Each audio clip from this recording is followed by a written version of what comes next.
Hello, my name is Galbraith and I'm from Reflexology Farnham. Hello, I'm Nerissa and I'm from Guts Fighting Bowel Cancer. And today we've come together to talk about gut health and specifically why men get bowel cancer more than women.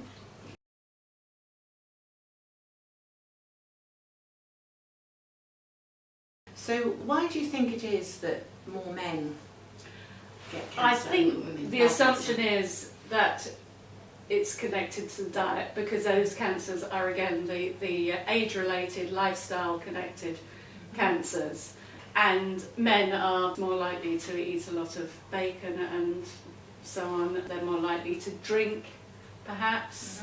Alcohol plays a part, smoking plays a part, all those lifestyle habits. Until fairly recently, men have been more likely to indulge themselves in. I think it's the balance has perhaps tipped slightly over more recent decades, and perhaps women will catch up with men, and it won't be more common in men. Yeah, okay. I think from my experience of being in holistic healthcare for a while, and what I've noticed with regard to men is that, you know, we have our cultural social conditionings, and you know, a man needs to be, you know, perhaps just say not cry. I'm just not going to generalise or paint a brush across all men, because we are all different. Yeah. But you know, certainly historically, anyone who was born baby boomer particularly, you know, men had to be men and had to toughen up, and you know, so being in touch with your emotions is really what I'm trying to get at. Yeah. Here, is that the feelings component of being a human being, a man, if you like, was seen as not relevant. So with the women, you know, we are much more emotional as a species, and it's easier for us to tap into those areas.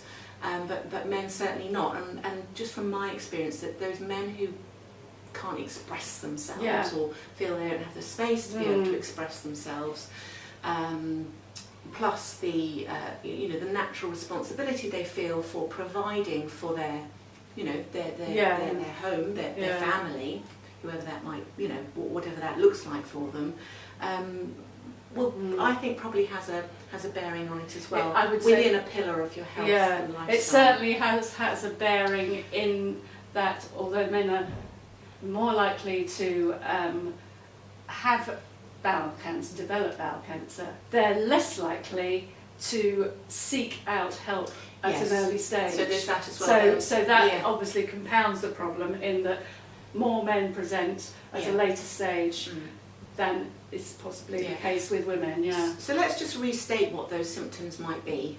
Yeah. So with the symptoms can be vague, but most people who are eventually diagnosed with bowel cancer will experience either passing blood, so bleeding when they poo.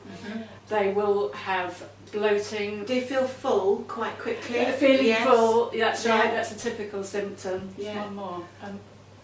So it can go constipation, diarrhoea. Constipation, it can go that way, can't it? Yes. Yeah, so constipation, so irregular bowel habits, so that persist. So if you experience any of those symptoms and they persist for longer than 4 weeks or so, despite any over-the-counter remedies you might try, then you should definitely seek out advice from your GP. I was just going to come on to the over-the-counter antacids and all sorts of different things that you can get to just sort of Imodium, there's a brand, so anti-diarrhea products that someone might use, a man might use to put his symptoms at bay. Isn't that in and of itself a bit of a, what's the word, couldn't that in and of itself be a bit of a disadvantage to him? He then creates another habit loop of just, trying to put the stuff in a cupboard. Yeah, well, obviously, if you try it and it doesn't work, if the symptoms persist, then just at some point, just get on it. And you just need to seek out some medical advice.